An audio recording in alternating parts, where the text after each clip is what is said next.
Salut à tous. Les bons conseils de Tonton Astar, la suite. Cette fois, nous parlons du bivouac. Dormir sous la tente, ça peut se faire aussi en camping. C'est le même principe, sauf que tout autour, il y a les commodités. La lumière, les toilettes, le restaurant. Nous, ce qu'on cherche là, c'est plutôt le côté isolé. Vous partez avec votre bécane, votre tente, tout seul ou à plusieurs, et là, vous êtes en pleine nature. Pourquoi le bivouac a toujours ce parfum d'aventure? Parce que vous ne savez pas à quel moment et où vous allez vous arrêter. C'est pas prévu à l'avance. Ça va dépendre de tellement de circonstances, de la météo, de votre envie, de l'endroit que vous trouvez. Celui-là, il vous paraît magnifique, vous vous arrêtez là. Si vous avez une réservation dans un camping par exemple, ou un gîte, c'est très différent parce que vous vous sentez obligé d'y arriver, forcément, vous avez réservé. Du coup, votre étape, elle est planifiée. C'est pas tout à fait le même concept. En France, on peut bivouaquer à peu près n'importe où. C'est le camping sauvage qui est plus réglementé. Camping sauvage, c'est quand on passe plusieurs nuits au même endroit, mais avec un gros véhicule, au moins une voiture. Nous, les motards, nous aimons bien dormir avec notre moto pas loin. Il y en a même qui ont les motos chez eux, dans leur salon ou dans leur chambre. Donc il faut à la fois un endroit tranquille, sécurisé et discret, pas trop loin d'une route carrossable. Choisir son bivouac, ça peut prendre un certain temps.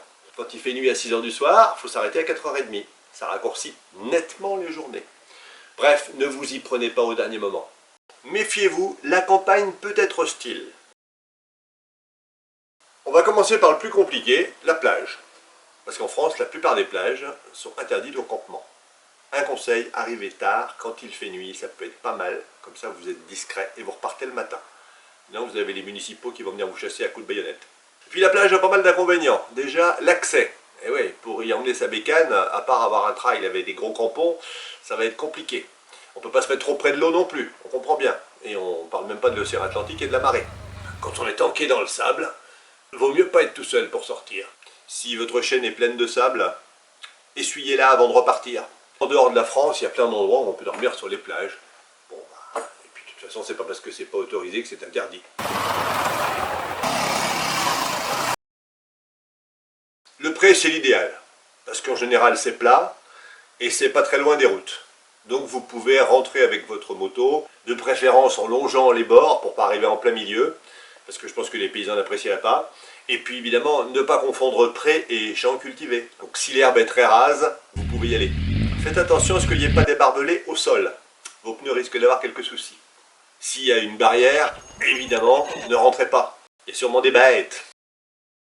Alors n'hésitez pas à faire un repérage, à pied. Parce que votre moto, elle ne pourra peut-être pas aller directement à l'endroit que vous avez repéré de loin. Parfois il y a un sentier, parfois il faut traverser la forêt.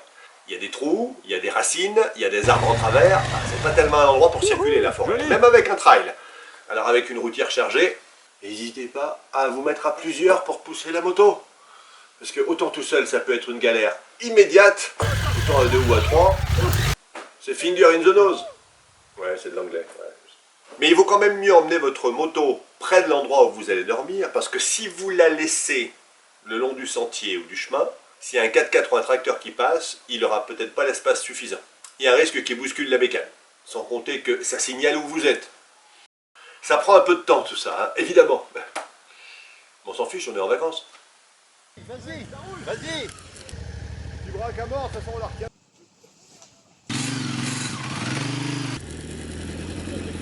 Alors choisissez l'endroit le plus plat possible. Faites attention à ne pas installer votre tente sous des branches mortes qui pourraient tomber pendant la nuit. Sans compter les dégâts que ça pourrait faire à la tente. Si c'est une branche de 3 kg que vous la prenez sur la couenne, ben vous allez dormir beaucoup plus longtemps. Hein. Vous dégagez l'espace, vous le préparez en bas et en haut. Pensez aussi à orienter votre moto dans le bon sens pour le démarrage du lendemain matin. Pour peu qu'il y ait d'humidité au sol, ça vous évitera des manœuvres. Méfiez-vous aussi, beaucoup de forêts sont privées. Vous risquez le coup de fusil, hein, et la visite des flics. D'où se planquer. Eh oui, la forêt, c'est quand même le bivouac de l'aventure. Ne plantez pas votre tente dans le lit d'une rivière, même si elle est à sec. Et c'est un truc à se retrouver sur un canoë le matin. Si vous plantez sur les berges, ne vous mettez pas tout à fait à côté de l'eau. Un simple orage peut faire monter la rivière de plusieurs mètres. Mais c'est vrai que c'est très sympa de dormir près d'une rivière. La nuit, on entend l'eau qui coule, ça donne envie de faire pipi toutes les 5 minutes, c'est extraordinaire. Et puis l'avantage de dormir près d'une rivière, c'est d'avoir de l'eau à disposition. Pour faire chauffer le café, pour faire chauffer le thé, avec ou sans filtre d'ailleurs, il suffit de la faire bouillir. Hein. Et là, vous avez de l'eau gratuite et disponible. Plus la petite baignade du soir ou du matin. Le meilleur endroit pour bivouaquer, c'est la clairière. Et le nec plus ultra. Oui, c'est du latin. Parce qu'il y a à la fois l'avantage de l'herbe, comme dans un pré, et l'avantage de la forêt. Sans être complètement dedans. Vous êtes à la lisière. On y accède par un sentier, par un chemin. Là aussi, une petite reconnaissance, c'est pas mal. Envoyez Boudoni. Au niveau du matériel, on en a parlé dans les vidéos précédentes. Rajoutez une petite pelle US pliante, et puis une corde. Voilà. Les autres endroits un peu moins classiques où on peut bivouaquer, notamment en montagne, c'est tout en haut des remontées mécaniques. Il y a forcément un sentier qui y mène, et une fois en haut, personne ne viendra vous embêter à 2500 mètres d'altitude. Également près des chalets qui sont inoccupés. Vous ne dérangerez personne si vous ne faites pas de dégradation. Faites attention aux béquilles de vos bécanes. Mettez bien la petite plaque, ou mettez-la sur un tronc ou sur une pierre. C'est toujours embêtant qu'on se rend compte le matin que sa bécane est couchée sur le côté. Dans les vidéos précédentes sur l'équipement et le chargement, on a parlé de la tente igloo. La tente la plus répandue, la plus facile, la plus consensuelle. Bon, il y a toutes les tailles, tous les poids, toutes les formes. Mettre une tente quelque part, c'est pas sorcier, d'autant qu'elle se monte de plus en plus facilement. Évidemment, n'oubliez pas de la piqueter bien autour pour que le vent ne l'arrache pas. Et puis dès que vous pouvez, mettez les affaires à l'intérieur. Comme ça, s'il pleut, ils seront protégés. Le sac de couchage, c'est bien de l'ouvrir longtemps à l'avance, pour qu'il puisse prendre son ampleur. De même que les matelas qui sont autogonflants, ça prend parfois beaucoup de temps pour qu'ils s'autogonflent. Bon, évidemment, n'oubliez pas d'enlever tous les petits trucs pointus qu'il y a sous la tente. D'une part, c'est pas confortable, et puis ça peut la percer. Hein. Les bouts de bois, les cailloux, les taupes, les mines, enfin tous les trucs qui peuvent vous embêter.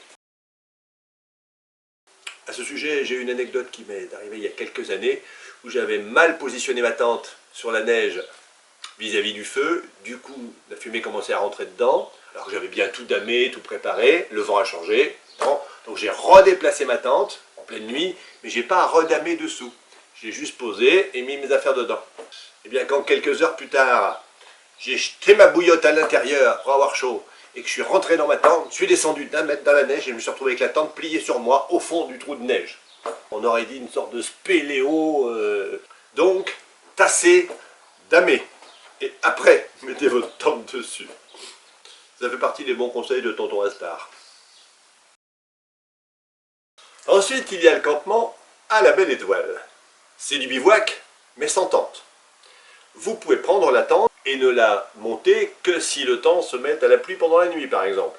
Vous posez une bâche au sol, vous mettez votre matelas dessus, le duvet, dans le duvet, le sac à viande, et dans le sac à viande, vous, votre blouson sous la tête, et vous êtes Jack London au pays des Valkyries.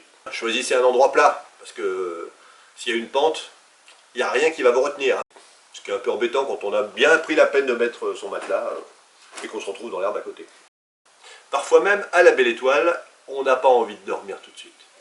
On regarde le ciel, on écoute les bruits, et là que vous soyez au cœur du Sahara, ou dans un pré à 50 km de chez vous, c'est le bonheur. Et évitez de garder la nourriture trop près de vous pendant la nuit. Mettez-la loin, ou suspendez-la à la moto par exemple, pour éviter que les bestioles la nuit viennent les grignoter. Aussi bien les grosses bestioles que les petites bestioles. Vous savez, les fourmis, les araignées, tous ces trucs-là. Pas de nourriture à côté de là où vous dormez. Une gourde, une lampe de poche, une frontale par exemple. Et hop, au dodo. Comment dormir dans son duvet? Habillé ou tout nu? Quand on est deux, ça vous regarde, hein, vous vous débrouillez comme vous voulez. Je parle quand on est tout seul. Quand on a froid aux pieds et à la tête, on dort moins bien. Je dirais qu'à la limite, tout nu avec un bonnet et des chaussettes, c'est pas mal. C'est sûr que si vous sortez en pleine nuit, il vaut mieux rencontrer personne. Hein. Il y a aussi l'option hamac et moustiquaire. Pour le hamac, il faut des arbres, c'est mieux. Ou deux copains bien balèzes qui restent debout toute la nuit. Donc il faut être trois. Et n'oubliez pas la moustiquaire par-dessus. Parce que sans moustiquaire, les bestioles qui tombent dans le hamac restent dans le hamac avec vous. Et au bout du compte, à la fin de la nuit, il n'y a plus que les bestioles dans les hamacs. Vous, vous êtes partis. Vous avez monté la tente à côté et vous êtes allé dormir dedans. Oui, oui, c'est du vécu, oui. Qui dit bivouac, dit feu de camp. La première chose, c'est la sécurité. Allez pas foutre le feu à la forêt. Ce qui signifie qu'il y a des moments où vous serez parti pour faire un feu de camp et vous ne pourrez pas le faire. Parce qu'il fera trop sec, parce que les arbres seront trop près, parce que les conditions ne sont pas réunies pour faire du feu.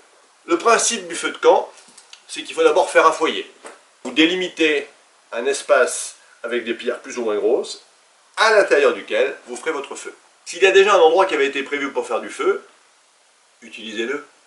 Dans l'emplacement au fond, vous commencez par 2-3 boules de papier ou de carton, et par-dessus, vous mettez vos brindilles et vous montez votre feu en tipi avec du bois de plus en plus gros. Ne mettez pas votre tente trop près à cause des projections des étincelles. Non plus la moto, il y a de l'essence. Je ne vois pas un dessin, sinon c'est la comète de Halley. Et vous passez votre soirée à alimenter le feu de camp, j'entends autour. Alors, autre avantage du feu de camp en soirée, c'est que ça éloigne les moustiques. Enfin, c'est la fumée qui éloigne les moustiques. Et le feu, ça peut être bien pour faire cuire des merguez, faire un barbecue, mais dans le bivouac, le feu, c'est pas nécessairement pour manger. C'est plutôt pour se réchauffer et puis le plaisir d'être devant un feu de camp. Donc, vous pouvez très bien faire vos raviolis sur votre petit réchaud et regarder le feu. Vous n'êtes pas obligé systématiquement d'amener votre grille et votre barbecue. Mais vous pouvez le faire aussi. Ou alors, vous êtes allé en pizzeria juste avant et vous venez juste pour passer la soirée et dormir. Quand vous vous couchez, soit c'est à la belle étoile, et là, vous allez vous mettre près du feu. Vous mettez des grosses bûches dessus pour qu'il soit bien alimenté. Si vous dormez sous tente, éteignez votre feu, parce que c'est pas lui qui va vous tenir chaud sous la tente.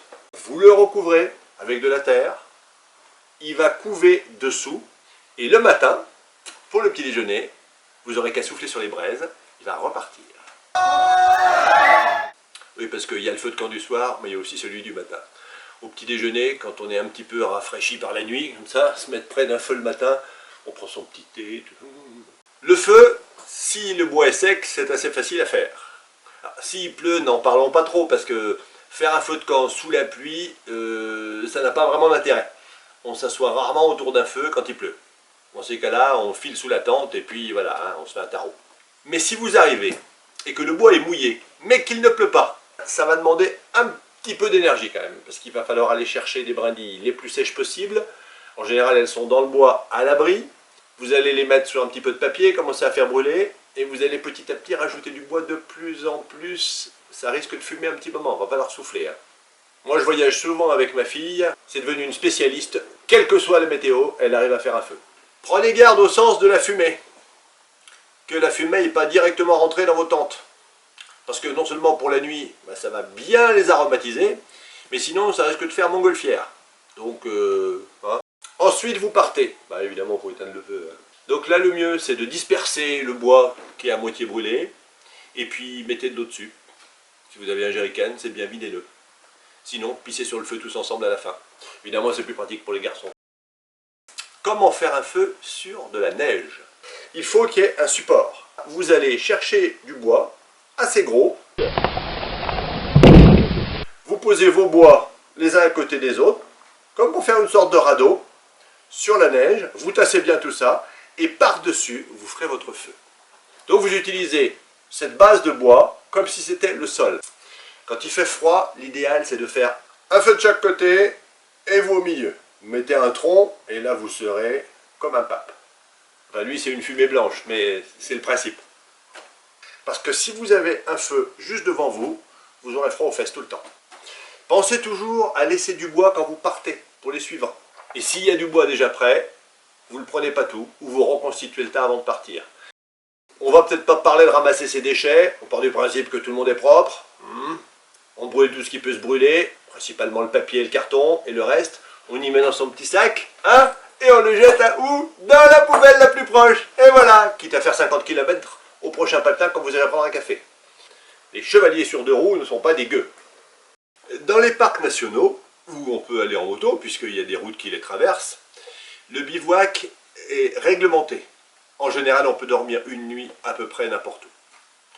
En revanche, là, le feu peut être strictement interdit. Faites attention, parce que les rangers, ils rigolent pas. Et vous savez quoi? Ils ont raison. On pourrait parler aussi du désert. Finalement, c'est juste une très grande plage. Mais nous ferons une vidéo spéciale sur le bivouac en Afrique une autre fois.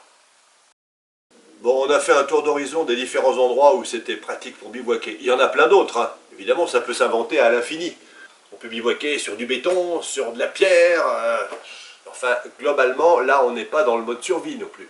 On est dans le choix d'un endroit sympa pour passer la soirée et la nuit. Alors, autant les choisir au mieux. On ne peut pas faire plus simple. Et en même temps, on ne peut pas faire plus riche. Bon, vous n'avez plus qu'à y aller. Amusez-vous bien.